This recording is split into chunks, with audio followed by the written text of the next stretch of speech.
সুপ্রিয় দর্শকবৃন্দ, আশা করি আপনারা সকলে ভালো আছেন। আমার কৃষি চ্যানেলের পক্ষ থেকে এই বসন্ত উৎসবে সকলকে ভালোবাসা ও শুভেচ্ছা জানাই।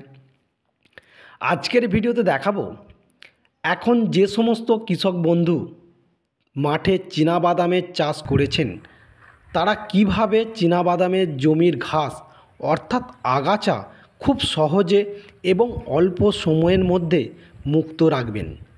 এই নিয়েই আজকের ভিডিও। চলুন ভিডিওটা শুরু করি। বাদাম জমিতে ঘাস বেশি হয় এই সময়, কারণ যেহেতু জমিতে রস কম থাকে তাই কৃষক বন্ধুরা ঘন ঘন সেচ দেন এবং এই সময় আবার বৃষ্টি হয় একটু বেশি, তাই জমিতে ঘাস বা আগাছা হয় তাই বেশি পরিমাণে। তাই বাদাম বলুন বা তিল বলুন, যাই বলুন না কেন, ঘাস একটু বেশি হয়।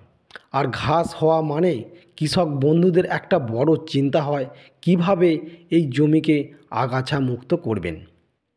তবে বাদাম জমিতে ঘাস মানে আর কোনো চিন্তা নয়, কারণ কৃষক বন্ধুদের হাতের কাছে চলে এসছে বেশ কিছু টেকনিক্যাল ঔষধ, যেটা বাজারে সবসময়ই এখন পাওয়া যাচ্ছে।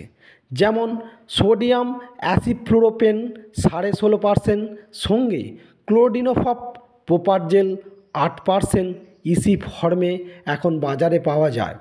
যেমন ইউপিএল কোম্পানির বাজারজাত নাম হচ্ছে আইরিস এবং সোয়ালস কোম্পানির বাজারজাত নাম হচ্ছে প্যাটেলা। আইরিস আর প্যাটেলা দুটো কিন্তু একই ঔষধ। প্যাটেলাটা ইউপিএল কোম্পানিরই ম্যানুফ্যাকচার, তাই প্যাটেলা আর আইরিস আপনি যেটাই হাতের কাছে পাবেন সেটাই আপনি ব্যবহার করতে পারবেন। কিন্তু কখন ব্যবহার করবেন?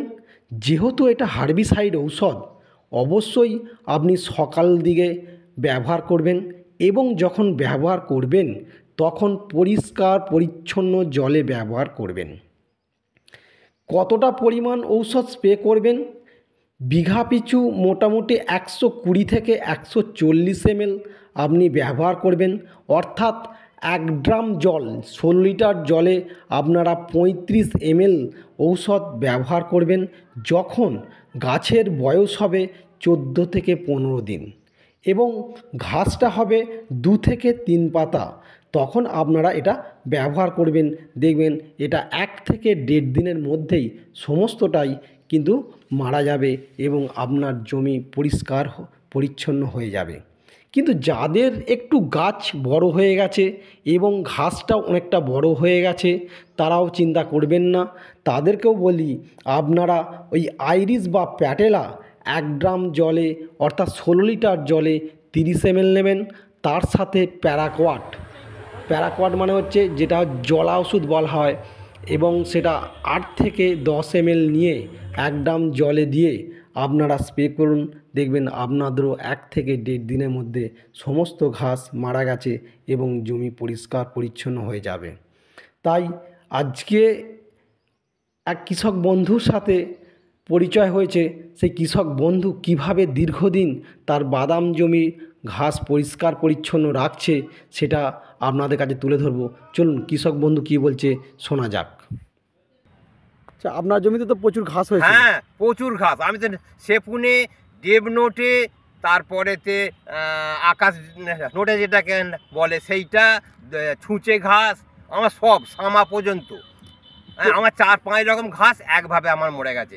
35 প্যাটেলা 30 করে, হ্যাঁ প্যাটেলা দিয়েছিলেন। হ্যাঁ, বিঘেতে 4 ড্রামও হচ্ছে, 4.5 ড্রাম, আবার কোনটা 5 ড্রামও ঘাস হিসেবে হয়ে যাচ্ছে। কি কি ঘাস মরেছে একটু দেখান, কি কি ঘাস মরেছে?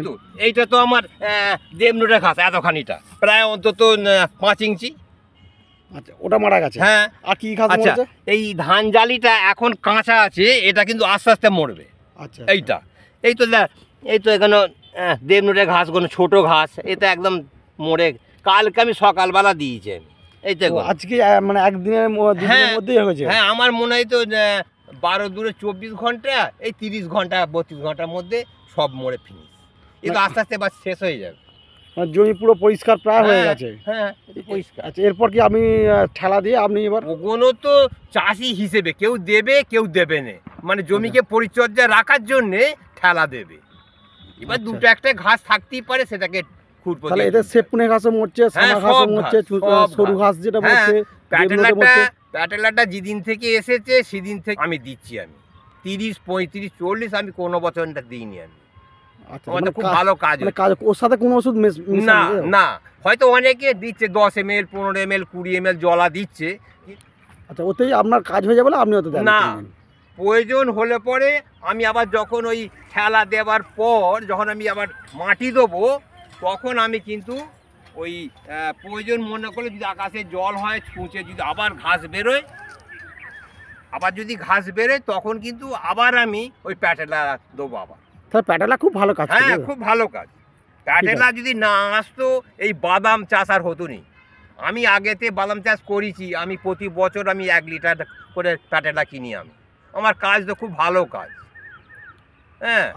এবং তিলে আমি সামা মারা দিই, আমার ও তো আমার ভালো কাজ, কিন্তু সামা ছাড়া আরও অন্য কোনো ঘাস থাকে সেগুলো তার মরে নেই। এতক্ষণ আপনারা কৃষক বন্ধুর মূল্যবান বক্তব্য শুনলেন। যদি আজকের এই ভিডিও ভালো লাগে তাহলে আপনারা লাইক, শেয়ার, সাবস্ক্রাইব করবেন। ধন্যবাদ।